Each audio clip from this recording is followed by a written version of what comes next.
Dalam nama Bapa dan Putra dan Roh Kudus. Amin. Allah Bapa yang Maha Pengasih, kami kembali datang ke hadapan-Mu, bersyukur atas cinta-Mu yang berkelimpahan dan tiada berkesudahan. Kami mohon bantulah kami untuk senantiasa mampu menemukan butir-butir kasih dalam setiap pengalaman hidup kami, serta bukalah pintu hati kami, pikiran kami, untuk mendengarkan, merenungkan, dan mencoba mengejawantahkannya dalam kehidupan kami konkret setiap hari. Dengan pengantaran Kristus Tuhan kami. Amin.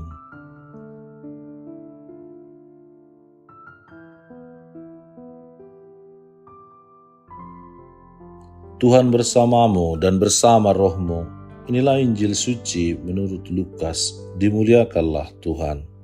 Yesus berkata kepada murid-muridnya, "Ikatlah persahabatan dengan mempergunakan mamon yang tidak jujur, supaya jika mamon itu tidak dapat menolong lagi, kamu diterima di dalam kemah abadi. Barang siapa setia dalam perkara-perkara kecil, ia setia juga dalam perkara-perkara besar. Dan barang siapa tidak benar dalam perkara-perkara kecil, ia tidak benar juga dalam perkara-perkara besar. Jadi jikalau kamu tidak setia dalam hal mamon yang tidak jujur, siapakah yang akan mempercayakan kepadamu harta yang sesungguhnya? Dan jikalau kamu tidak setia dalam harta orang lain, siapakah yang akan menyerahkan hartamu sendiri kepadamu? Seorang hamba tidak dapat mengabdi kepada dua tuan, karena jika demikian ia akan membenci yang seorang dan mengasihi yang lain, atau ia akan setia kepada yang seorang dan tidak mengindahkan yang lain. Kamu tidak dapat mengabdi kepada Allah dan kepada Mamon." Semuanya itu didengar oleh orang-orang Farisi, hamba-hamba uang itu, dan mereka mencemoohkan dia. Lalu ia berkata kepada mereka, "Kamu membenarkan diri di hadapan orang, tetapi Allah mengetahui hatimu. Sebab apa yang dikagumi manusia dibenci oleh Allah." Demikianlah sabda Tuhan, terpujilah Kristus. Saudara dan saudari terkasih, pernahkah kita melihat seseorang yang begitu jujur dalam hal-hal kecil? Misalnya, anak kecil yang mengembalikan uang Rp1.000 yang bukan miliknya, atau pegawai yang menolak mengambil sedikit keuntungan dari pekerjaannya karena tahu itu bukan haknya. Sekilas, hal-hal kecil seperti itu tampak sepele. Namun, dari kesetiaan pada hal-hal kecil itulah terlihat siapa seseorang sebenarnya. Apakah hatinya bersih, jujur, dan tulus, atau sebaliknya hanya mengejar keuntungan pribadi atau kenikmatan duniawi atau mamon itu sendiri. Dalam bacaan Injil hari ini, Yesus berbicara tentang penggunaan harta duniawi dan kesetiaan pada perkara kecil.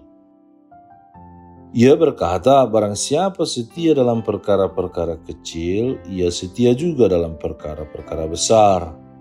Yesus mengingatkan bahwa harta dunia ini hanyalah sarana, bukan akhir atau tujuan kita. Bukan harta yang jahat, tetapi cinta yang berlebihan pada harta yang membuat manusia lupa pada Allah. Orang Farisi dalam kisah ini dikritik Yesus karena mereka suka akan uang dan merasa diri paling benar di hadapan saudara-saudari yang lain. Padahal hati mereka sungguh-sungguh jauh dari Tuhan. Yesus juga menegaskan, kamu tidak dapat mengabdi kepada Allah dan kepada Mamon. Artinya, manusia tidak bisa memiliki dua pusat hidup. Bila hati kita terikat pada harta, kuasa, atau kehormatan dunia, maka tidak ada ruang lagi bagi Allah di sana. Namun bila kita menempatkan Allah di atas segalanya, maka harta dan segala yang kita miliki akan menjadi sarana berkat, bukan sumber dosa. Kesetiaan yang sejati adalah ketika kita menggunakan harta duniawi untuk membangun kasih, keadilan, dan solidaritas dengan sesama. Saudara dan saudari terkasih, marilah kita memeriksa hati kita di mana kita menaruh kepercayaan pada Allah atau pada harta duniawi.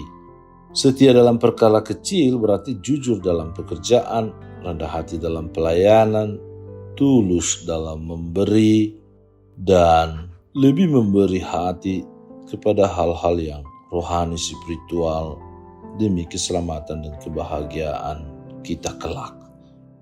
Tuhan tidak menuntut kita menjadi seorang yang memiliki segala-galanya kaya raya, tetapi menuntut kita untuk setia. Maka hari ini marilah kita belajar untuk setia dalam hal-hal yang sederhana, karena di sanalah Allah menemukan hati yang layak dipercaya untuk mengurus perkara-perkara yang jauh lebih besar. Semoga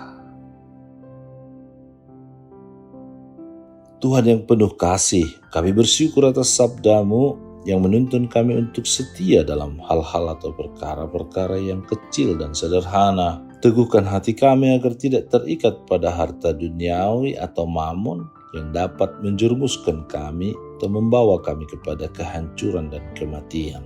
Melainkan, ajari kami untuk semakin mengasihi Engkau di atas segala-galanya. Semoga melalui hidup kami, banyak orang merasakan kehadiran dan kebaikan-Mu. Dengan pengantaraan Kristus Tuhan dan Penyelamat kami. Amin. Tuhan bersamamu dan bersama rohmu. Inilah semoga saudara sekalian dilindungi, dibimbing, dan diberkati oleh Allah yang Maha Kuasa, Bapa dan Putra dan Roh Kudus. Amin.